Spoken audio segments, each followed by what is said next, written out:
Gene Siskel and Roger Ebert, two titans of cinematic review. Sometimes right, sometimes wrong, but always captivating.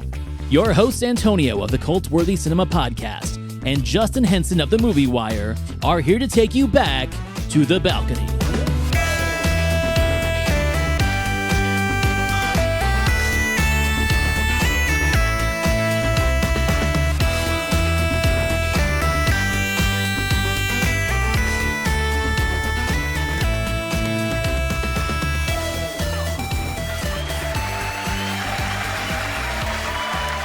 You know what that means. This is a very special episode. It's an awards ceremony for the end of season 1 of Back to the Balcony. This is episode 52. I'm Antonio, your host, here with my co-host Justin Henson. Justin, hi. Hello, it's that time of year and the end of season 1. I cannot wait for this conversation. I have been excited all week. We got all dressed up. You're wearing your spiffy tuxedo, and I'm wearing my glamorous designer Amazon jacket. It's the most production value this show is going to get. I swear to God. We're on a budget. We're on a budget. This is our secondary show. Like all the money goes to our primary shows. But this is fun because we talked about it a little bit last week as we were getting towards the end of the year. We got all of our holiday movies out of the way, and now we get to celebrate the year that was. 51 movies that we covered, or I should say 51 episodes. We had some special episodes in there that covered topics like Richard Pryor and Eddie Murphy movies, bests of, worsts of, and then the Oscar special that we did back in March. So we haven't just done all film reviews, and I like the fact that we're doing that. And we're going to kick off our new season with a very special conversation that's not necessarily a movie review, the infamous Benji the Hunted Full Metal Jacket debate. We're kicking off season 2 with that. It's already recorded and it's a banger. That one, again, I'm glad that one we finally nailed because that one is a great conversation and two completely contrasting movies and contrasting reviews. And it's one of the most known reviews, I would say. And I think that one's going to be one of our most known discussions. Agreed. And we talk about it in that episode, how we were just so excited to bring films to the table that we completely missed our opportunity to bring that conversation to the show. So we just put it off to be the first episode of the new season, which is perfect because 1, it gets it out of the way, but 2, it sets up for deeper conversations on the Siskel and Ebert reviews on films that just aren't films that you and I like that we're bringing to the table. We're going to get more adventurous. We're going to look at more of their I'm going to say hot topic debatable episodes, but also cover films that we're not incredibly familiar with to get out of our comfort zone and start getting reviews for films that maybe we've only seen in passing or never seen at all and have a more blind take on these movies. And I think that's going to be a nice twist for season 2 to kind of get us out of our fanboy mode that we've been in for the last 51 episodes. Not only that, but it's going to take a lot of viewers on a journey along with us to really give our take and encourage some movies that haven't been seen or we haven't seen in a while. And again, get us, like you said, out of our comfort zone and really give a raw review of just how our revisit or our first time view and our first time watch of our boys Siskel and Ebert to really give a first time impression of the journey of the critique and the journey of the watch. Exactly. And now that I feel that we know who they are so much better, we know what they like, we know what they dislike, we know what they try to avoid, but I also think we've become really good at pointing out the inconsistencies and contradictions in their review over the last 51 films that we're going to have a lot better chance of really having a raw experience with these movies and being able to be surprised and not have as much predictability in what these reviews are going to be for these films that we haven't seen. So yeah, stay tuned for season 2. It's exciting. And we've got a lot of fun listener picks to kick off the season 2. So I'm really excited about the next few months for sure.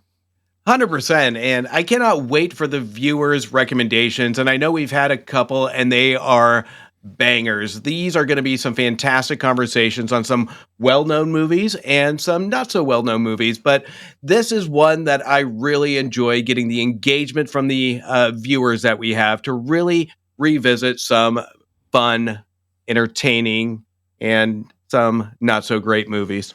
Not so great movies, indeed. Okay, so we're going to kick off the awards tonight. We've got a handful of categories. We're not going to go the whole Oscar route. We narrowed it down to a select few so we don't drag it on and have too many debates. But we are going to do Best Actor, Best Actress, Best Director, and Best Film. And on the flip side of that, we're also going to do Worst Actor, Worst Actress, Worst Director, and Worst Film. And since I am the critic that critiques Gene Siskel's review, I'm going to have my best review of the last 51 episodes and the worst review of the last 51 episodes. And Justin's going to take his best Roger Ebert review and worst. So some fun categories here. Should we just get into it? Let's get into it. Okay, so we're going to go ahead and start off with the Best Actor category. The Best Actor of the films that we've covered in the last year of 2024. I brought to the table Roy Scheider for All That Jazz.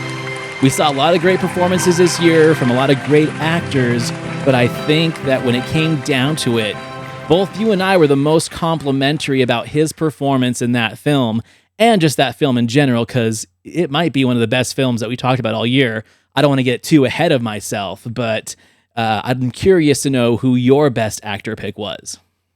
Shocker, the absolute same pick, because there is not going to be a better performance of a challenging role than taking on All That Jazz of Roy Scheider. Bob Fosse is an intricate character, and this is a challenge for any actor to portray, and the big question mark, if he could pull it off, was probably at that time the biggest question in cinematic history, and he absolutely nails it. It is a complex character, it is a delicate character, and it is a brave character for any actor to take on, and this one, it can't be outdone in the first season.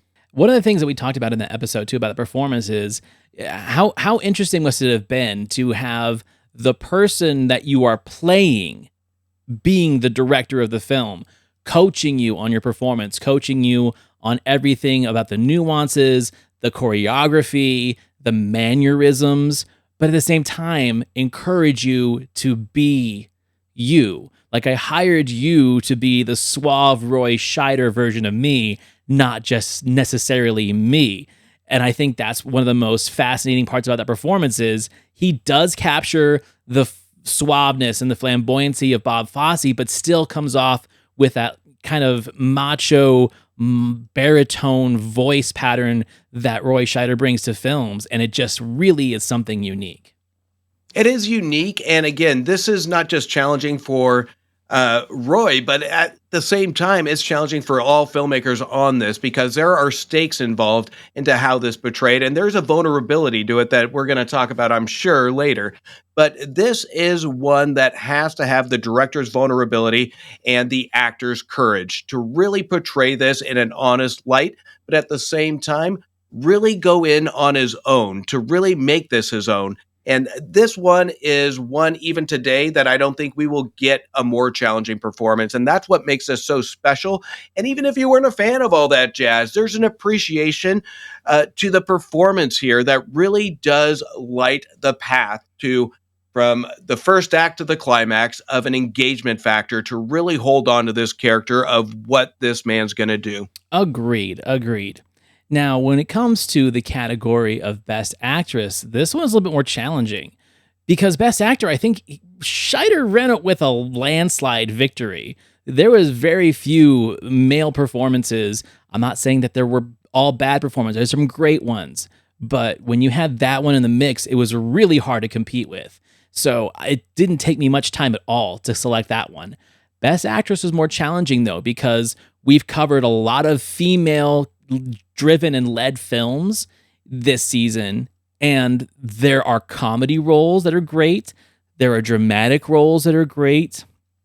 It just was a really hard one for me to pick. So at the end of the day, I'm going to go back to the review, the critique of the performance that I probably spoke the most about and how impressed I was by it and how much it carried the film without A, overshadowing the co-lead, or being overshadowed by the co-lead. So my pick for Best Actress was Winona Ryder in Mermaids.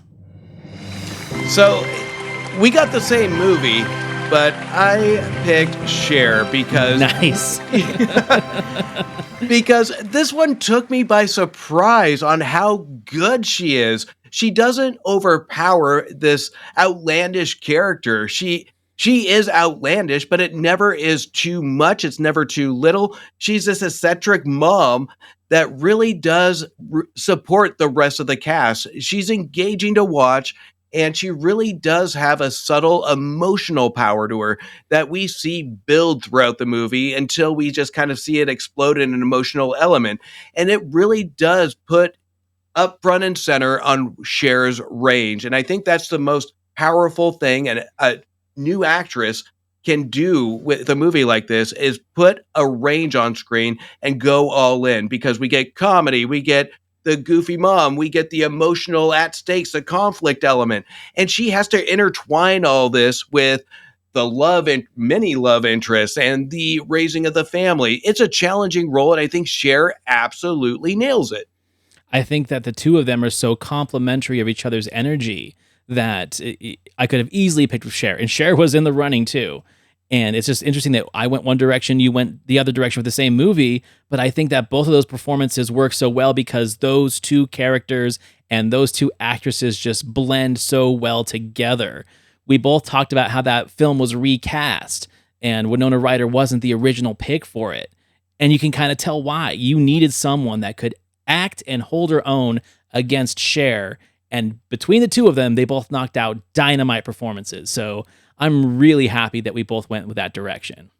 It was kind of a no-brainer because it was, again, it's a performance-driven movie. It's a character-driven movie, and I think the ensemble did a fantastic job. It's hard, even if you didn't like the story, it's hard not to be engaged and like these characters. And one of the things that I learned as people started kind of rewatching this film or watching for the first time after we had that episode is how many male viewers were impressed by the movie. Like several male podcasters I deal with had never seen it before, watched it for the first time. They're like, this might be like one of my new favorite movies. And it's a female driven movie. So it just goes to show that, yeah, it doesn't have to be a girl movie. If it's well written, well directed, and well acted, it's just a universally good movie with universally good performances. 100%. Can't agree with you more. Okay, moving on to the next category, Best Director. This one was hard for me because we are such, I'm gonna say it, we're whores for filmmakers, right?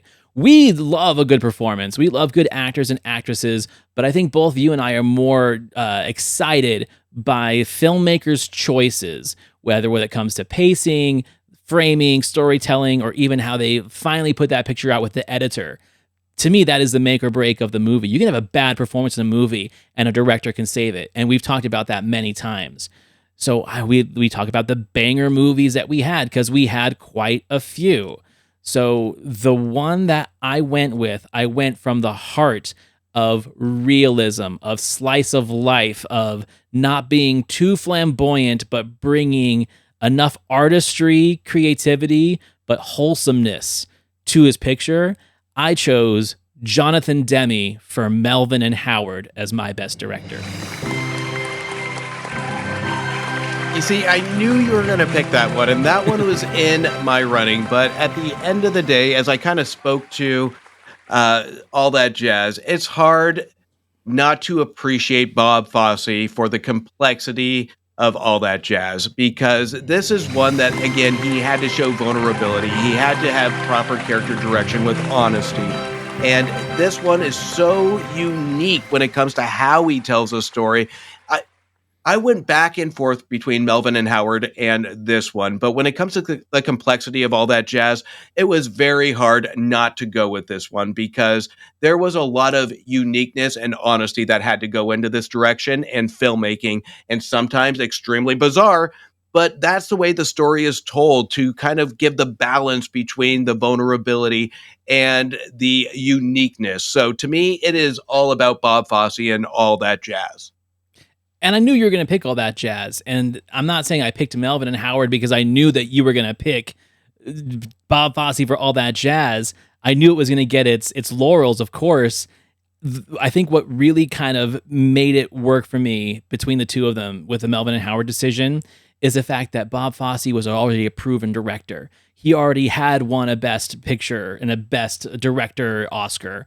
And I'm not saying that the naivete or new feeling of Jonathan Demme coming into bigger Hollywood from the B movie world is the reason why I did it. I just really think that Melvin and Howard has no right to be as entertaining as it is if it wasn't for the script and if it wasn't for the direction of Jonathan Demme. And to me, that is what was more impressive. Because I know Bob Fosse can put on a show.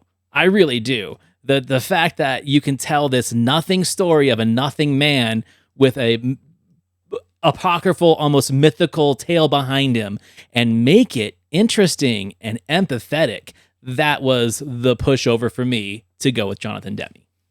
And I can see it.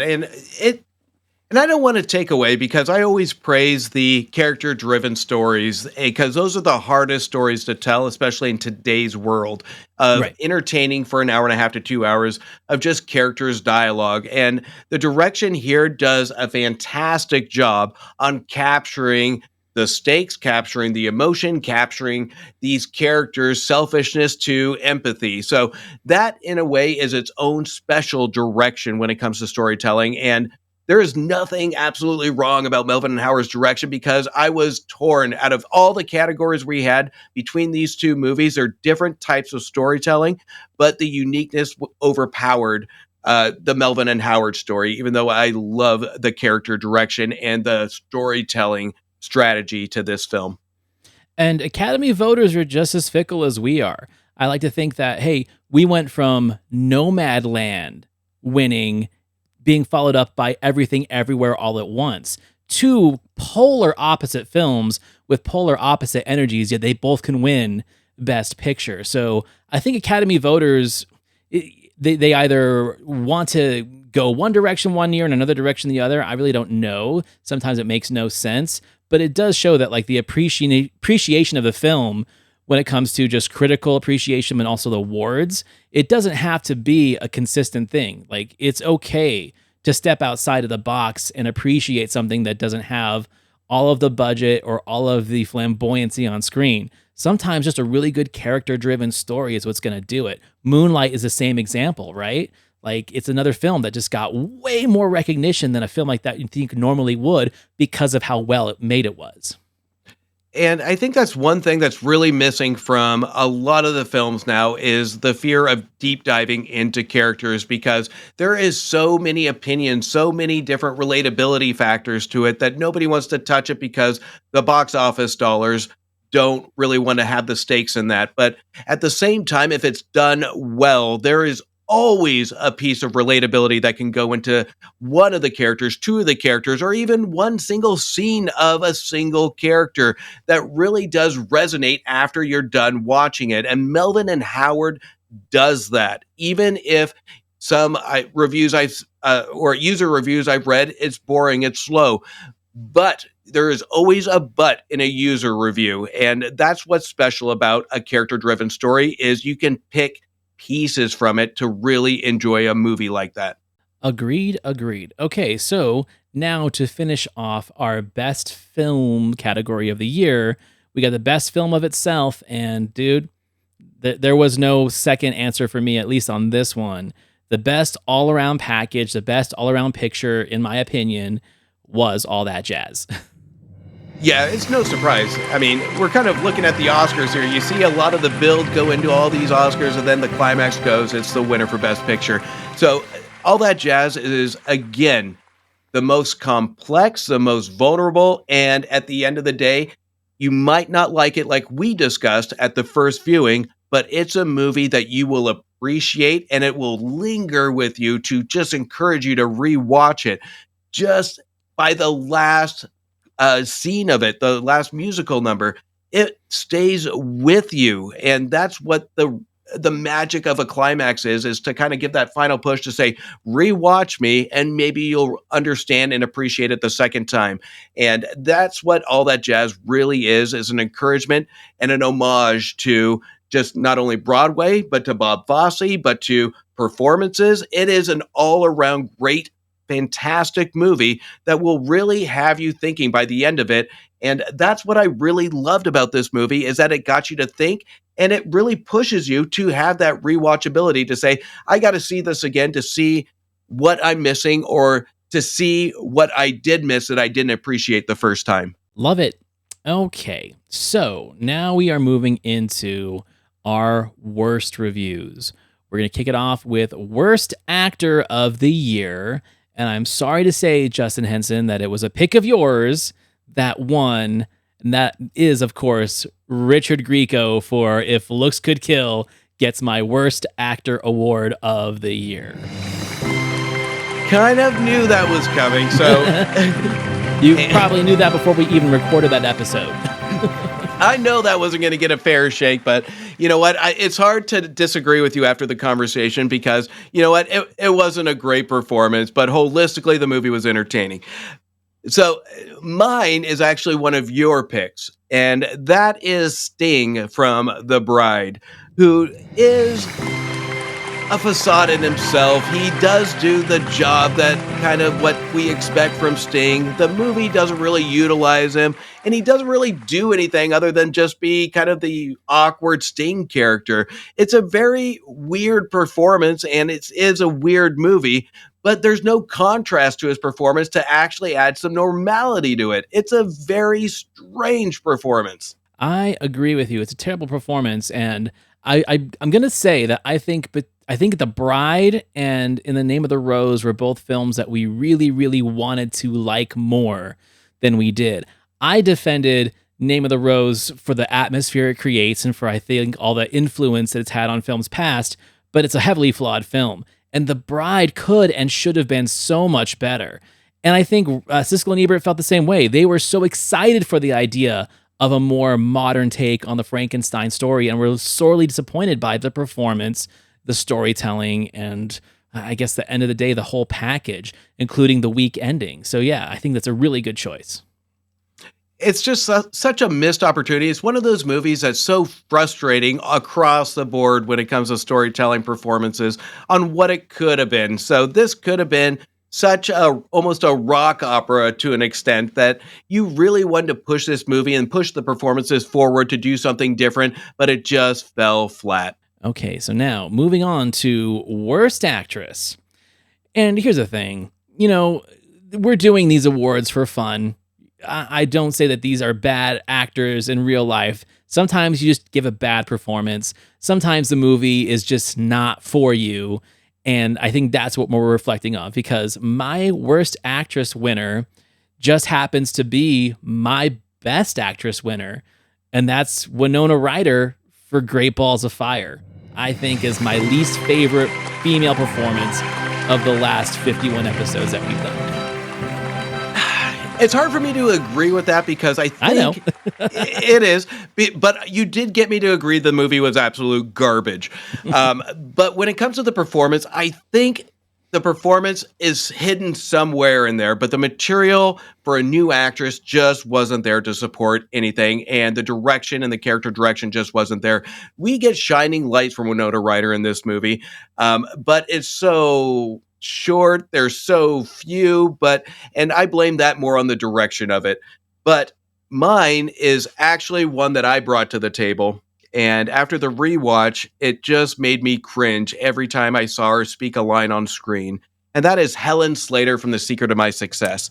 So that one is it's 80s, but it's so cringy 80s that every time she would deliver a line, it's so stiff, it's so stale, and it's so structured. There is no personality to this.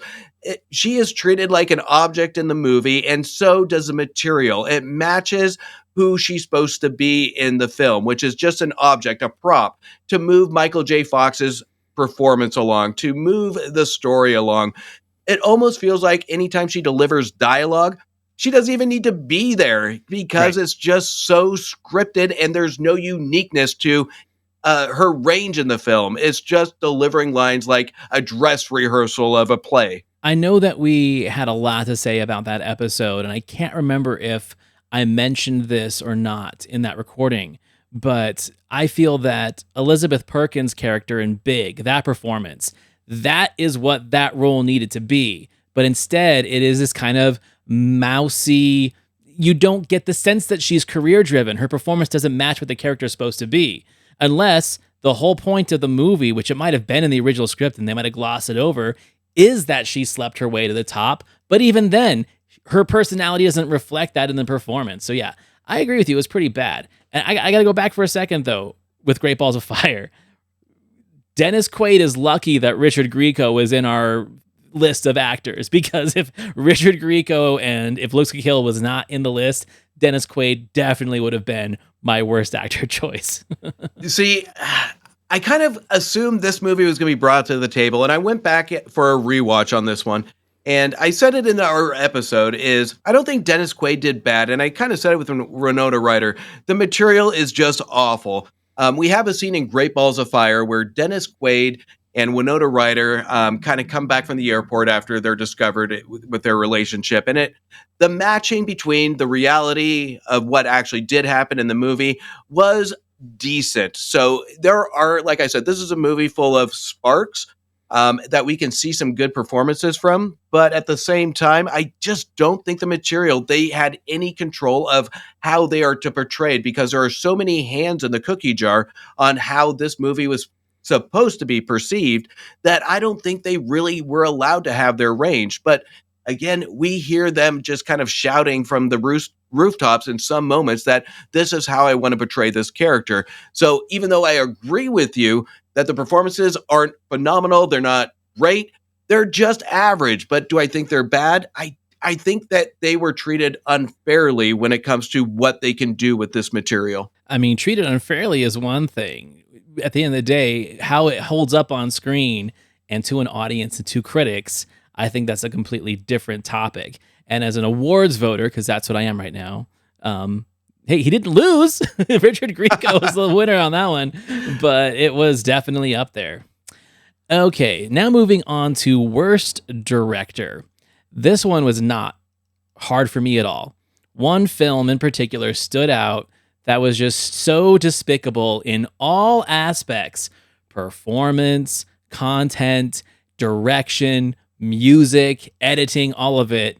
My worst director is Stanley Donen for Blame It on Rio. I mean, we all know that he was a legend in his day, that his latter-day sins just are not forgivable.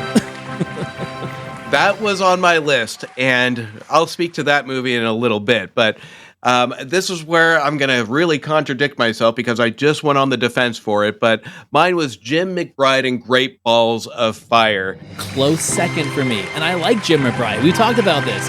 I love The Big Easy. I love all those films that he's done. I love his version of Breathless, but this, no.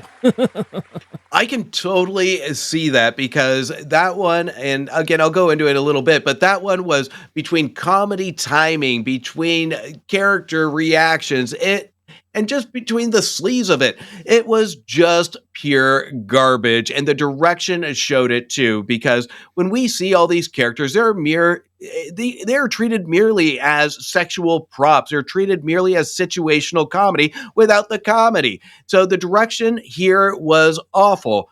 But when it comes to Jim McBride and Great Balls of Fire, this one had no clue on where it wanted to go, from a musical, from a drama, from a fun dramedy. It had no idea how to portray Jerry Lee Lewis. This one just bounced around from the feel-good, almost family feel to making rape or violence into a fun aspect. And including that, we have those musical numbers that just appeared on screen that really force that fun element to convince the audience, hey, this is a fun movie. You're having a good time. But at the end of the day, this is a guy that actually was pretty despicable behind the scenes. And we shouldn't feel this way. And why a director would do that is beyond me. And that's where I went back to my previous point of this is where too many hands were in the cookie jar of how this movie is portrayed. So the director here had a moral obligation, and unfortunately, he was under control and he made the wrong artistic choice. I agree. And then when you waste such wonderful talent like Stephen Tobolowsky and Trey Wilson and Alec Baldwin in a completely wasted performance, like he doesn't even have to be there. I agree. Like it was a bad package all around. And I don't disagree with your pick at all. I think at the end of the day, we picked the two best choices for worst director of the year on that one. Okay, so now going to worst film, there's no reason for build up either because I think you might even have the same one as I do. I picked Blame It on Rio as worst film of the year. Blame It on Rio 100% is the biggest pile of goddamn garbage I have seen this year.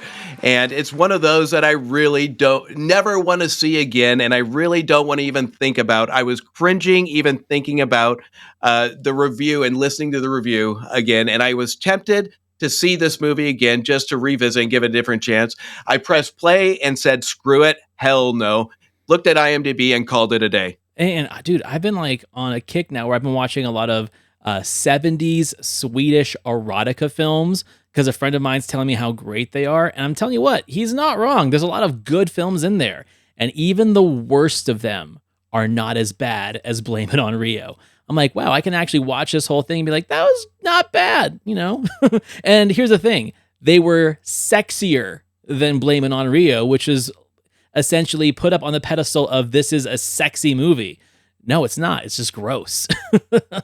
It's gross, and it's just perceived in the most raw, disgusting fashion, like we talked about in a review. It's like finding a Playboy on the side of the road and just watching it and filming it. So This is something that really shouldn't have been shown on screen. And I think we're probably going to get into it, but I think the reviews are just as disgusting in some aspects of how people actually did enjoy this trash. And, you know, I had a conversation with my mom because I told you how I first saw this movie as a kid with my mom because my mom loved this movie when it came out because she loved Michael Caine. She listened to the episode and then she went back and watched the movie. She's like, Antonio, you are so right. This movie is terrible. When she saw it when in theater, when it came out, she was like in her late 20s and she had a crush on Michael Caine and she didn't see in her eyes how inappropriate and disgusting the relationship between the girl and him was and all the other sex play that's going on. But now as like a mature woman, she's like, I would never watch this movie or show it to you. I can't believe I showed it to you. And I was like, well, I don't blame you, Mom. At least I got to see boobs when I was a kid, you know? That was fun. But yeah, thank you for at least kind of stepping back and saying, hey, you were wrong about this movie. I think a lot of people were. I'm so glad you said that. When you started the conversation after me saying I don't understand how people can enjoy this trash and you brought up your mom, I'm like, please God, I didn't insult Antonio's mom. So I'm glad she agreed. She was like, I can't believe I like that. But hands down, I think the worst movie of our season, 100%. It makes me wonder what season 2 is going to bring.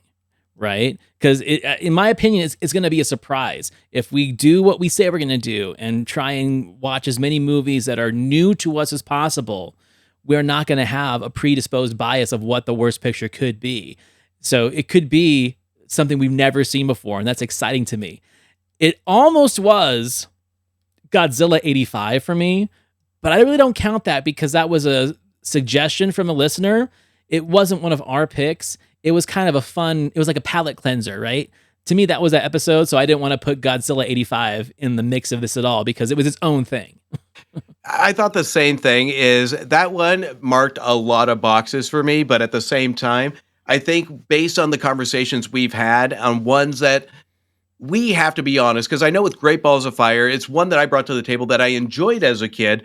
But then I had to go back and say, hold up. this is absolutely Yeah. disgusting. So, and I think when it comes to just identify, as we identify Siskel and Ebert, we're also identifying ourselves on bringing back these movies, on how we viewed films. And I think it's a good example of critics going back and reviewing films. Like we've talked about Siskel and Ebert on how often they went back and reviewed films. So I think there's a lot to it. And when we go into the second season and we see, so for some of us, a first reaction to a movie and a first conversation, it's going to be something special. And I really am looking forward to that, because this is going to be one that we're really going to, I think, have some agreements and some good disagreements with. Okay, so now to our special categories, the worst and best reviews of our critics. I'm going to go ahead and start with the best review from Gene Siskel of the 51 episodes that we covered. In my opinion, I really, really, really loved his review for Home for the Holidays. I think it was his most honest review, the one that I was in tune with the most, agreed with the most. But also, we talk about Gene's shortcomings on most of his critiques. And that is, he picks one thing to beat up on and then either doesn't criticize or compliment any other aspects other than that one thing, whether it is the cruelty of it or the lack of fun or the lack of joy. He'll just pick one thing and beat it to death. But sometimes he does have a good critique where he covers all the bases, and I can be like, yes, I agree with you on those things. If I wrote the review, it would sound very much like yours, and maybe I could be on TV too. And I think his review for Home for the Holidays was the one that did that the best for me. Yeah, I think that's a great pick. For me, it had to be.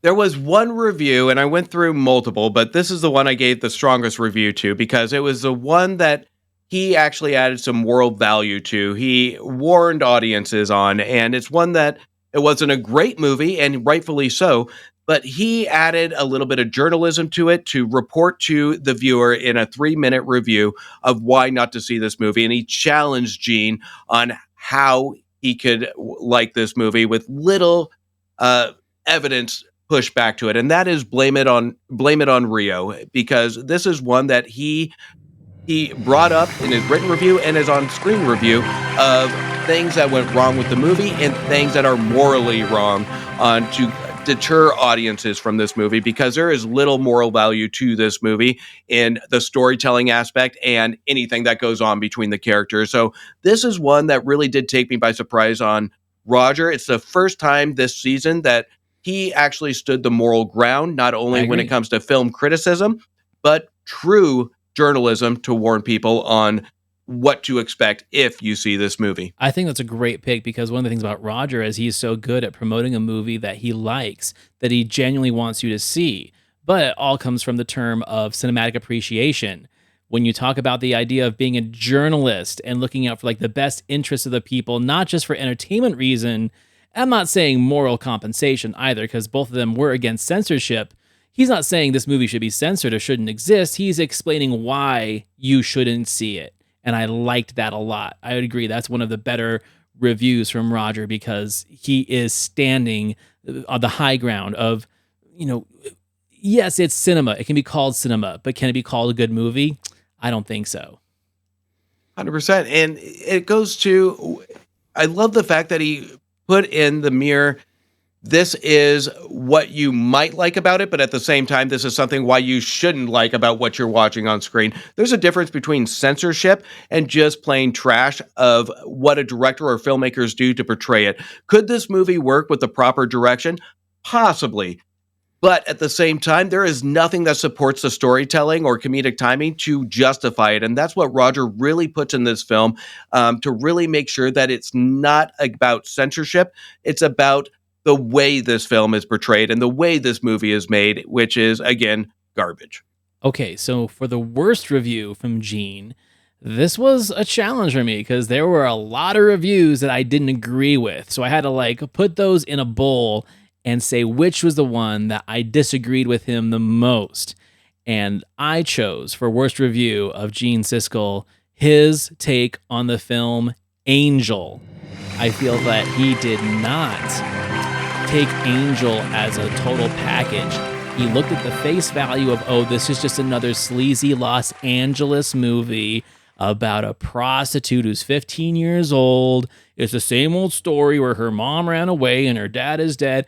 Yeah, he gave us all of those hit points that would normally spell out exploitation, but he failed to appreciate the artistry of the writing, performances, and overall filmmaking that was like the Trojan horse for that movie. This is what you think it is, and after 90 minutes, this is what it really is. And he was totally wrong on that. And I also love the fact that Roger completely debated him on that. It's like, no, you don't understand what this movie is doing. This movie is fun. This movie is smart. This movie Trojan horses you with sleaze and gives you something that you never expect. And at the end of the day, you're like, wow, this guy kind of made a good movie, but this lives in the world of sleaze and trash. It's a complete opposite to Blame It on Rio, because this one really is a Trojan horse of messaging. And I love the fact that Roger, he is so good at finding good filmmaking on how to tell a story where it's just not about sex. It's not just about prostitution. Or budget. Or budget. This tells a story where you wouldn't think, what are we told? This young girl in the world of prostitution that has to be a high school student. You would think that this could go south really quick, but it has not just our main character, but the ensemble of characters that really add a sweetness to a movie about a high school prostitute that really does engage, and it really does entertain to the point where it's taking you on a journey of what a family is, what love is about to an extent. So I love the fact that Roger pushed back on that, and I absolutely agree that Gene missed the boat on that one. What was your worst review for Roger of the year? This one was hard because between Enemy Mine, Hook, She's Out of Control, Mermaids, Ghostbusters, Beetlejuice, but there's one that will always stay with me on his worst review, especially this year, and it stood with me from the first review that I read after seeing the movie. And even though it's not a fantastic movie, it's not a great movie, but it is an entertaining one. And that is going to be The Ghost and the Darkness, because here's the thing with this is the written review, he gave it half a star, and he absolutely hated this movie. And the justification for that is the special effects. It looks like you're shaking a lion in front of a camera. And that's my problem with it with number one. This doesn't go out to wow you as a spectacle of special effects. It's about the cinematography, the storytelling, the characters. He didn't like the characters. He thought they were too cliche, and to an extent they are, but are they worth a half a star? My opinion is absolutely not, because these characters are memorable, because the dialogue gives them something to work with on an emotional level. We have memorable scenes in this one, but I do agree with him that the special effects are a little skeptical, they're a little shaky, they're a little cheap. But that's not what this movie's about. And to base it solely on that and to miss the boat on what these characters are trying to do with some pretty good performances supporting this cliche dialogue, it is not worth a half a star and a big thumbs down and one of the worst pictures of the year at the time. So I think Roger kind of missed the point of this movie, missed the fun boat, and really must have had a really bad movie weekend going into this movie, because this one was, I think, treated really too harshly. Yeah, like I was thinking this could be in your running for worst review. I was also thinking that All That Jazz could be too, because he had a lot of issues with All That Jazz, where that almost was my favorite Gene review, because Gene defended it the way that Roger defended Angel. You know, that's where some of these episodes get really interesting. But yeah, he totally trashed Ghost in the Darkness. And, you know, you and I both agree that like the nostalgia goggles were thick from back in the day, and the rewatchability of it now wasn't as powerful as it was, but it's nowhere near a thumbs down or a half a star. Yeah, get out of here with that. I agree with you. It's one of those, and I think we're going to see more of that going into next season, where it's where we go in with an anticipation, thought of how a movie is going to be. Whether Roger thought these were going to be really high-tech, Gorillas in the Mist, they had an issue with on the technical aspects. These are two guys that really paid attention to animal special effects that really did kind of sway the review to an extent, that if you had a bad animal practical effect, that it really did piss them off if it wasn't executed properly. It makes me wonder what they would have rated Gladiator 2 if they were both still with us, because goddamn those monkeys, man. All the animals, the All the hyperactive animals in sharks. Gladiator 2. Good Lord. The rhinoceros surfboard. Yeah. Oof. Oh, God. The deep blue sea sharks that move like 10 times the speed of a normal shark. Yeah, that's a whole other episode. That's another episode. Listen to that episode of Talking Smack where Justin Henson guests and talks about Gladiator 2 and Wicked. I just finished that one today. And yeah, you were totally right about that. So, okay, well, that is our year in review. 51 episodes, just about that many movies, some special episodes thrown in the mix. I didn't put this on the list, but I'm going to ask you, what was your favorite episode that we've covered? What was your favorite conversation of the year? Because I was thinking about it while we were having this conversation just now, and it came to me pretty quickly. This one, it's hard, but this one between our first episode of Ninja Turtles, I think that one was kind of us kind of gaining our feet. That was a great conversation.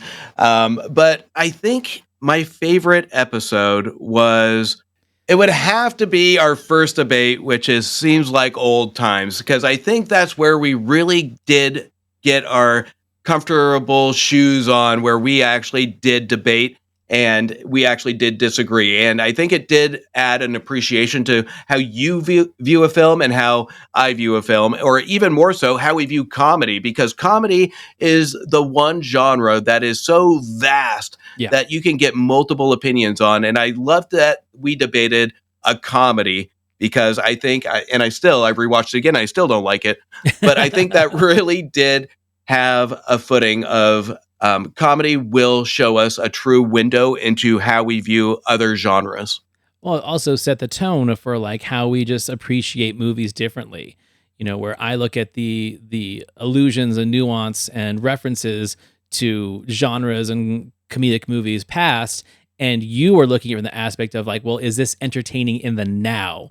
Like, forget about all of the things and winks and nods that filmmakers are doing. Is this worth my time and is this worth my money? We look at movies very differently. So when we agree, it blows my mind that we don't agree more often. But then when we do have these debates and different opinions on these movies, it reminds me like, okay, well, we just look at movies differently. You know, we talked about it before we got on the mic. You enjoyed Beetlejuice a little bit more than I did. I didn't like it at all. And you were able to see the entertainment value it was going for. And I just had a different expectation. So, you know, nothing wrong with that. It's just cool that we can approach these films, but also these critiques from different mindsets. We're not just speaking the same language. That'd be a boring conversation. We're like, yeah, you're totally right. Yeah, you're totally right. Well, and that's what I think is really awesome about a lot of the comments we've gotten on this show and a lot of the feedback we've gotten on this show, because we get diverse opinions. And again, we've said it over and over again. It's movies is the last great debate. And we see that because it is so uncommon to have a topic that everybody's so passionate about that we can have a civil conversation and still disagree on a movie, because there are so many things of relatability factor. There's so many emotional elements growing up. There's different experiences to relate to a movie. And that's what makes the movie going experience so special, is the fact that we can see movies in different lights. Some love, like you, the appreciator, and some, for me, the entertainment value, or even some of, will you take something emotionally away from it? So there's a lot to movies that really does open up that conversation piece. So for me, my favorite episode of the year was our episode on the Women in Danger slasher of the 80s episode, because it was the first time I felt like it was you and I against them, and we were right. Because that seemed like such propaganda. It seemed like it was such just a journalistic attack piece and a hit piece for ratings and for people to talk about, when at the end of the day, we saw how loose their argument was. Like, they were really focusing on what the cultural impact of these slasher movies were, while leaving out the most important nuances of them that made them the kind of films that you and I appreciate. We're like, no, there are strong feminist tones to these movies. There are strong female characters. They're not just, machete fodder. They're not there just to get slashed and exploited. There is a lot more to it, but you guys aren't covering that. It was the first episode where I felt like, okay, we actually are us against them. But it was a friendly debate. You know, it's like, oh, fuck Gene and Roger. just were able to see through the facade. And I think that's a good thing, because what it does do is you don't want your heroes, you don't want the people that you respect to feel like they're infallible. You don't want them to feel like they can't make any mistakes, that their word is gospel. What makes them interesting is when you see them be wrong and when you see them stumble across their words or their points. And I think that was the episode that really opened our eyes to that. Vulnerability is a big piece, especially when you're giving a review. And here it's one that they wanted to stand on the moral ground. They wanted to find something that really put a stamp on how they want people to perceive them as critics, is finding the easiest target, which is the slasher movie. But what about the slasher movie? It's going to be the females in it that get killed, but not ignore the males or ignore the antagonist. So I think you're absolutely right. It was a fantastic episode, and it's one of those that at the time might have felt right to do, but didn't age well, because as we get to rewatchability, when we get to analyzing these films, we realize that these critics really did watch these one time and never again, to really have a change of opinion, to really analyze these films, because they didn't want to. Yep. And we, growing up, we probably watched Friday the 13th 100 times. And we were able to pinpoint a lot of these things without taking morals too seriously, but putting more on the enjoyment, the entertainment value, and find these little snippets of these slasher movies of what they're intended to do, which is just be silly entertainment, not targeting towards male, female, or a group or whatever it may be. So these are just fun killing movies that are intended to be targeted to teenagers on a Friday, Saturday night. Great awards ceremony. I'm happy with all of our picks and choices. If you, the listener, the viewer, have any other opinions, please let us know in the comment section of our YouTube channel or over on Instagram or on Facebook. We're not on Twitter anymore. But we're curious to know what you guys think. And I can't wait for another 51 episodes before we can have our next awards ceremony, because it's going to be so out there. Like, we don't know. And that's the best part. Like, we're not filling up our list for the year of things that we like. We are being very meticulous of films that we are not incredibly familiar with, just to see what our opinions are going in raw. You know what? I'm even pulling out the Your Movie Sucks book by Roger Ebert and just placing my finger on a single movie just to add something that would be a good conversation. So I'm excited for this year. I think it's going to be fantastic, and it's going to be a journey that I think we're going to discover even more about us and these two. Absolutely. So everyone, thank you for sticking with us for all of season 1. We're excited for season 2. Please like, rate, review, subscribe, 5 stars to Back to the Balcony, and over at my show, the Cult-Worthy Cinema Podcast. You can find me at thecultworthy.com or Justin Henson over at his show, themoviewire.com. And Justin, I will see you in 2025. See you next year.